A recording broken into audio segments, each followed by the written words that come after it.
Tax ಟೆರರಿಸಂನ ಆರೋಪದ ಬಗ್ಗೆ ನಾವು ಮಾತನಾಡ್ತಾ ಇದ್ವಿ. ನನ್ನ ಮುರಳೀಧರ್ ಅವರನ್ನು ಕೇಳಬೇಕಾಗಿರೋದು ಎರಡು ವಾದಗಳಿದ್ದಾವೆ.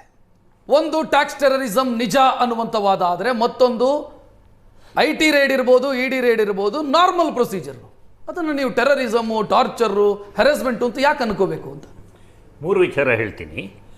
ಮೊದಲನೆಯದು, ಮೋಹನ್ ದಾಸ್ ಪೈ ಅವರು ಬಹುತೇಕ ಜನರ ಮನಸ್ಥಿತಿಯನ್ನು ಸಿಂಗಲ್ ಸೆಂಟೆನ್ಸಲ್ಲಿ ಉಪಯೋಗಿಸಿದ್ದಾರೆ. ಟೆರರಿಸಮ್ ಅನ್ನೋ ವರ್ಡ್ ತಪ್ಪು. ಯಾವುದೇ ಒಂದು ಲೆಜಿಸ್ಲೇಚರ್ ಶಾಸಕಾಂಗ ಮಾಡಿರೋದನ್ನು ಕಾರ್ಯಾಂಗ ಅನುಷ್ಠಾನ ಮಾಡೋವಾಗ ಅದನ್ನು ಟೆರರಿಸಮ್ ಅನ್ನಬಾರ್ದು. ತಪ್ಪಾಗಿರ್ಬೋದು, ಮಿಸ್ಯೂಸ್ ಆಗಿರ್ಬೋದು. 132 ಸೀಸರ್ ಇನ್ಸ್ಪೆಕ್ಷನ್ ನೋಟಿಸ್ ಪ್ರಕಾರ ಇಷ್ಟೊತ್ತು ನಾವು ಮಾತಾಡಿದ್ದು ಏನೂ ಅವ್ರು ಮಾಡೋಂಗಿಲ್ಲ. ಊಟ ಮಾಡೋಕ್ಕೆ ಬಿಡಬೇಕು, ಮಕ್ಕಳು ಸ್ಕೂಲ್ಗೆ ಹೋಗ್ತಾ ಇದ್ದರೆ ಬ್ಯಾಗ್ ಚೆಕ್ ಮಾಡಿ ಸ್ಕೂಲ್ಗೆ ಹೋಗೋಕ್ಕೆ ಬಿಡಬೇಕು, ಬಾತ್ರೂಮ್ಗೆ ಹೋಗಕ್ಕೆ ಬಿಡಬೇಕು, ಎಲ್ಲ ಜಾಗಕ್ಕೂ ಬಿಡಬೇಕು. ಬಟ್ ಇಲ್ಲಿ ನಡೆದಿರೋ ವಿಚಾರ ತಿಂಗಳುಗಟ್ಟಲೆ ವೆರಿಫಿಕೇಷನ್ ಆಗಿದೆ. Nobody has gone to the court. Outside the purview of law everybody is telling income tax torture ಇದೆ ಅಂತ. ಇದ್ದಿರಬಹುದು, ನನಗೂ ಅನ್ನಿಸ್ತಾ ಇದೆ. ಆದರೆ ಪೊಲೀಸಿಗೆ ಕಂಪ್ಲೇಂಟ್ ಕೊಟ್ಟಿಲ್ಲ ಟಾರ್ಚರ್ ಆಗಿದೆ ಅಂತ. ಸೊ ಈ ಲಾ ಪ್ರಕಾರ 1 investigation may lead to 100 investigations. It may lead to a person who is in the helm of affairs.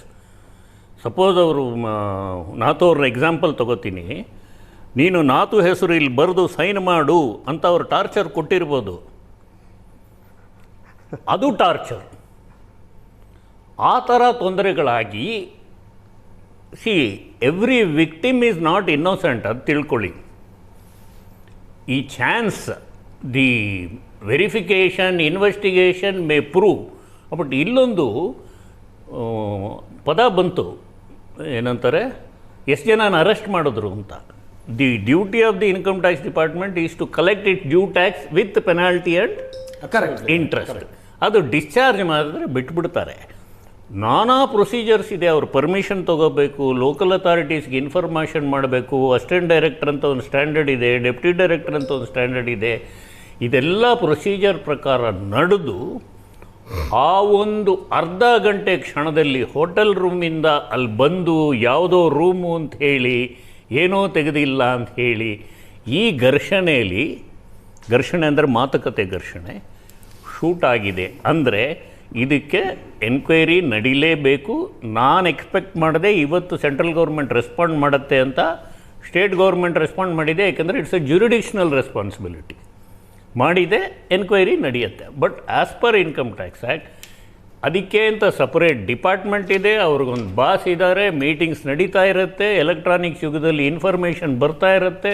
ಇವ್ರಿಗೆ ಕೊಟ್ಟ, ಇವ್ರಿಗೆ ಕೊಟ್ಟ, ಅವನ ಅಕೌಂಟ್ ಮಾಡಿಲ್ಲ, ಒಂದು 30-40 ಸೈಟಲ್ಲಿ ಕ್ಯಾಶು ಚೆಕ್ಕು ಅಂತ ಇರುತ್ತೆ ರೀ ರಿಜಿಸ್ಟ್ರೇಷನಲ್ಲಿ. SR ವ್ಯಾಲ್ಯೂಯೇಷನ್ ಅಂತಿರುತ್ತೆ. That point was discussed in the TV, I mean ಮೀಡಿಯಾನಲ್ಲಿ. There were so many sales made in Kerala where it was undervalued. ಅದು ನಿಜಾನ ತಪ್ಪ ಅಂತ ತಿಳ್ಕೋಬೇಕು ಅಂದರೆ ಎನ್ಕ್ವೈರಿ ಆಗಬೇಕು. ಆ ಎನ್ಕ್ವೈರಿ ಶುರು ಮಾಡಿದ್ದು ಇನ್ಕಮ್ ಟ್ಯಾಕ್ಸ್ ಡಿಪಾರ್ಟ್ಮೆಂಟು. ಇನ್ಫಾರ್ಮೇಷನ್ ಇಲ್ಲದಿರ ಅವರು ಇನ್ವೆಸ್ಟಿಗೇಷನ್ಗೆ ಹೋಗಲ್ಲ. ಪ್ರಶಾಂತ್ ಅಂತ ರಕ್ಷಿತ್ ನೋಡಿ, ಇನ್ಕಮ್ ಟ್ಯಾಕ್ಸ್ ಡಿಪಾರ್ಟ್ಮೆಂಟ್ನ ಘೋಷವಾಕ್ಯ ಇದೆ, ದಂಡ ಮೂಲೋಕೋಶ ಅಲ್ಲ. ನೀವು ಖಜಾನೆಯನ್ನು ತುಂಬಬೇಕಾದ್ರೆ ದಂಡವನ್ನು ಪ್ರಯೋಗಿಸಬೇಕಾಗತ್ತೆ ಅಂತಕ್ಕಂಥದ್ದು.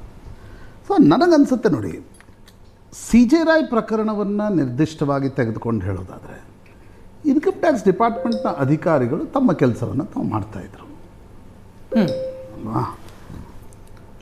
ಬೇರೆ ಯಾವುದೇ ರೀತಿಯಾಗಿರ್ತಕ್ಕಂಥ ಮಾಹಿತಿ ಇಲ್ಲಿಯವರೆಗೆ ಪಬ್ಲಿಕ್ ಡೊಮೇನಲ್ಲಿ ಇಲ್ಲ.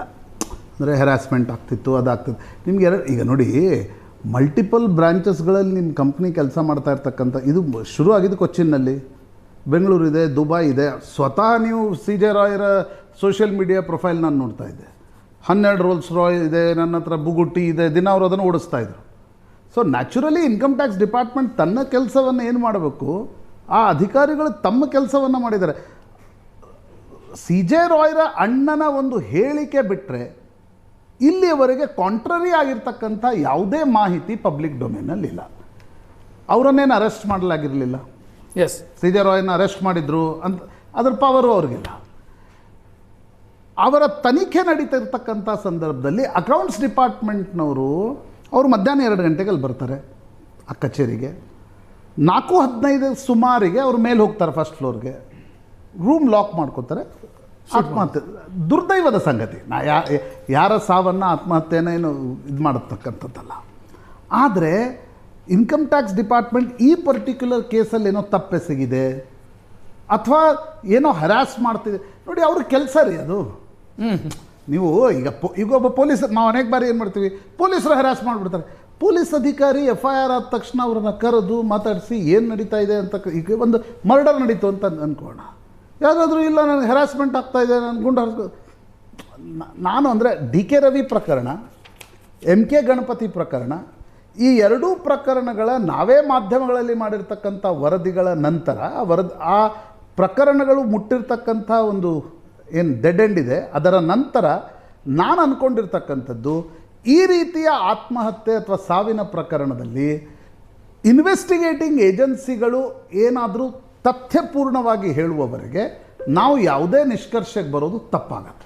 DK ರವಿ ಪ್ರಕರಣ ನಮ್ಮ ಮಾಧ್ಯಮಗಳಿಗೂ ಒಂದು ಪಾಠ ಆಗಿತ್ತು. ಕರೆಕ್ಟ್. ಯಾಕಂದರೆ 4-5 ದಿನಗಳ ಕಾಲ ನಾವು ಜಾರ್ಜ್ ಅವರಲ್ಲಿ ಹೋಗಿದ್ರಂತೆ, ಊಹಾಪೋಹಗಳು ಓಡಾಡಿದ್ದು.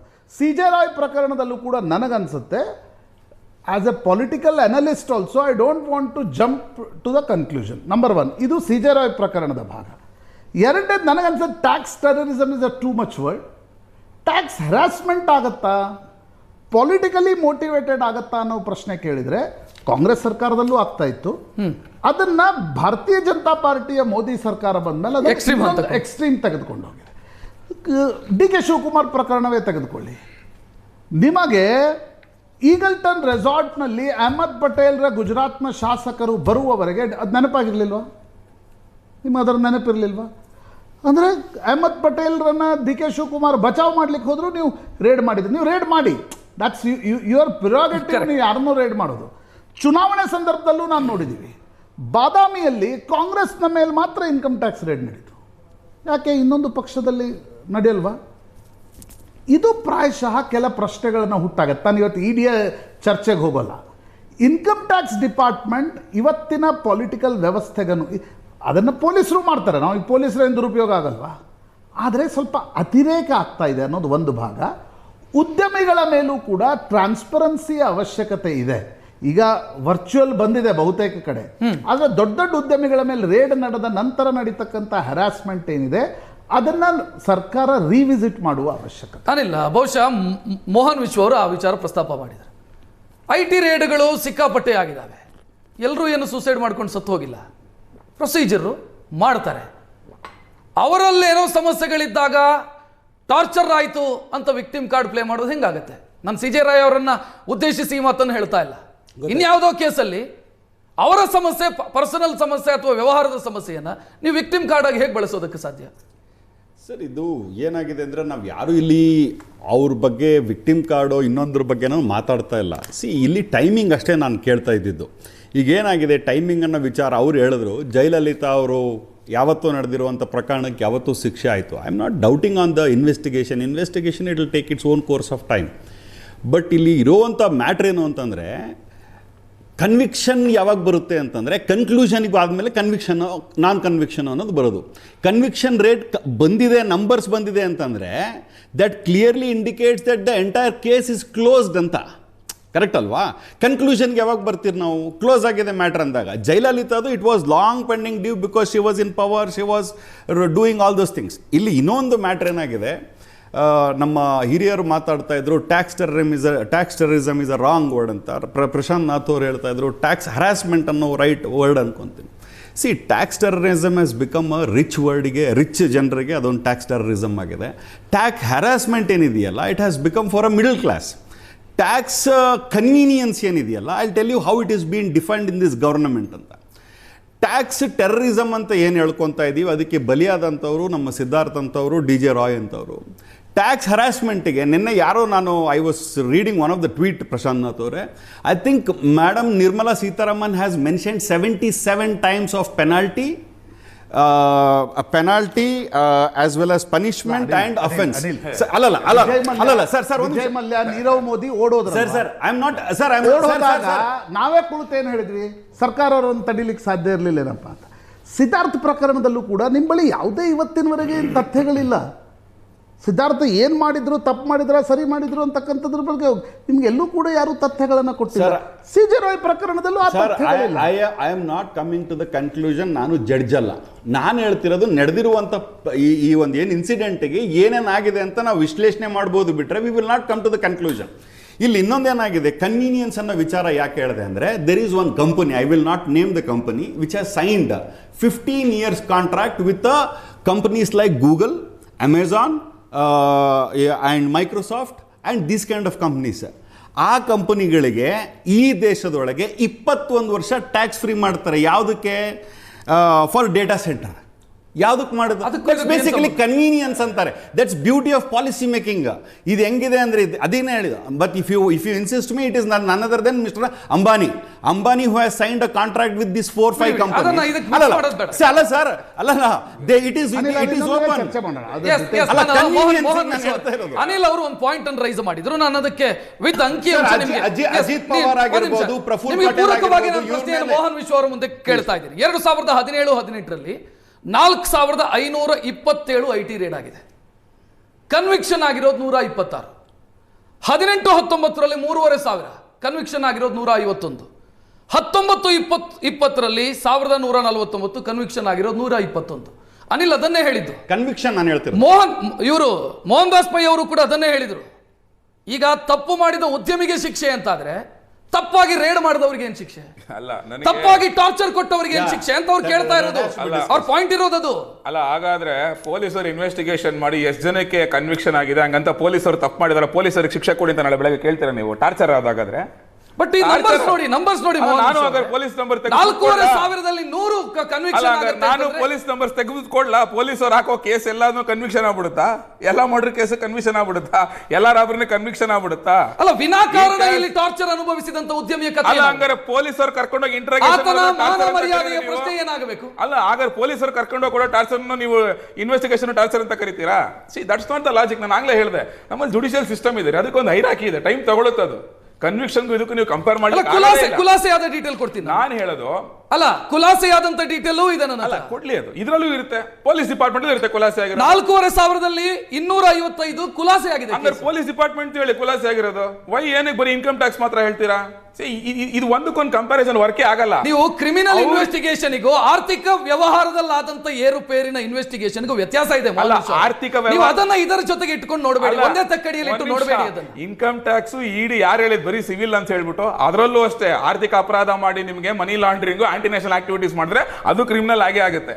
ಯು ಕಾಂಟ್, ನೀವು ಅದು ಕಂಪೇರ್ ಮಾಡಕ್ ಹೋಗ್ಲೇಬೇಡಿ. ನಿಮಗೆ ನಾನು ಹೇಳಿದ್ನಲ್ಲ, ತಿರ್ಗಾ ಇವರು ನೀವು ಕೊಲೆ ಸುಲಿಗೆ ಕೇಸನ್ನು, ಆರ್ಥಿಕ ವ್ಯವಹಾರದ ಏರುಪೇರಿನ ಕೇಸನ್ನು ಒಂದೇ ತಕ್ಕಡಿಯಲ್ಲಿ ಇಟ್ಟು ಮಾತನಾಡಿದ್ರೆ ಹೆಂಗಾಗುತ್ತೆ? ಅಲ್ಲ, ನಾನ್ ಮಾತಾಡೋದಲ್ಲ, ಅದು ಇನ್ಕಮ್ ಟ್ಯಾಕ್ಸ್ ಆಕ್ಟಲ್ಲಿ ಹೇಳಿರೋದು, ಈ ಕಡೆ ಕ್ರಿಮಿನಲ್ ಪ್ರೊಸೀಜರ್ ಹೇಳಿರೋದು, BNSS ಅಲ್ಲಿ ಹೇಳಿರೋದು.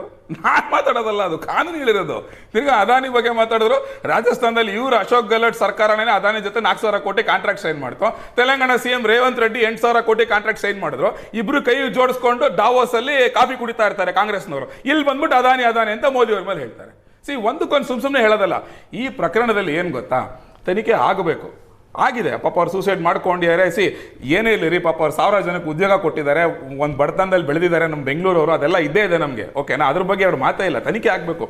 ನೀವು ಪೊಲೀಸ್ ಡಿಪಾರ್ಟ್ಮೆಂಟ್ ಇದೆ, ಸರ್ಕಾರ ಕಾಂಗ್ರೆಸ್ ಇದೆ, ನೀವು ಅವ್ರು ತನಿಖೆ ಮಾಡೋಕ್ಕೆ ಸ್ಟಾರ್ಟ್ ಮಾಡಬೇಕು. ನೀವು ಸ್ಟಾರ್ಟ್ ಮಾಡಿದ ತಕ್ಷಣ SIT ಮಾಡಿಬಿಟ್ಟು ಇವ್ರು ಹೋಗ್ಬಿಟ್ಟು ಯಾವುದೋ ಡೈರಿ ಸಿಕ್ತು ಅಂತ ನಾನು ನೋಡಿದೆ. ಕರೆಕ್ಟಾ?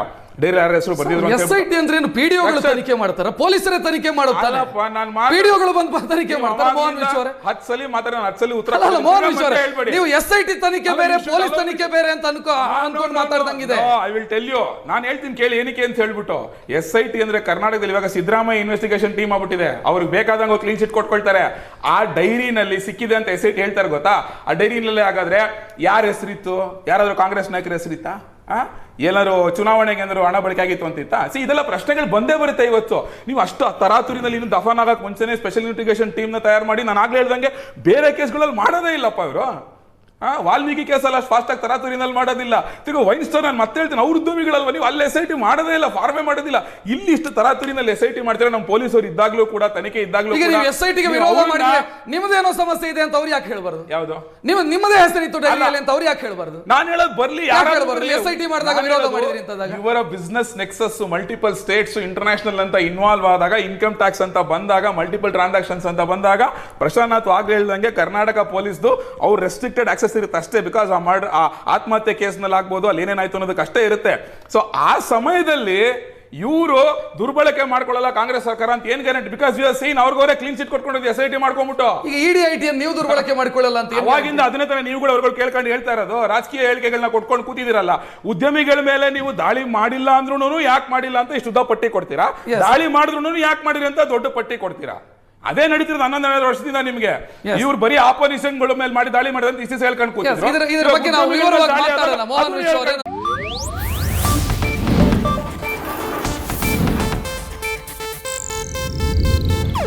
ಇದು ಏಷ್ಯಾನೆಟ್ ನ್ಯೂಸ್ ನೆಟ್ವರ್ಕ್ ಪ್ರಸ್ತುತಿ.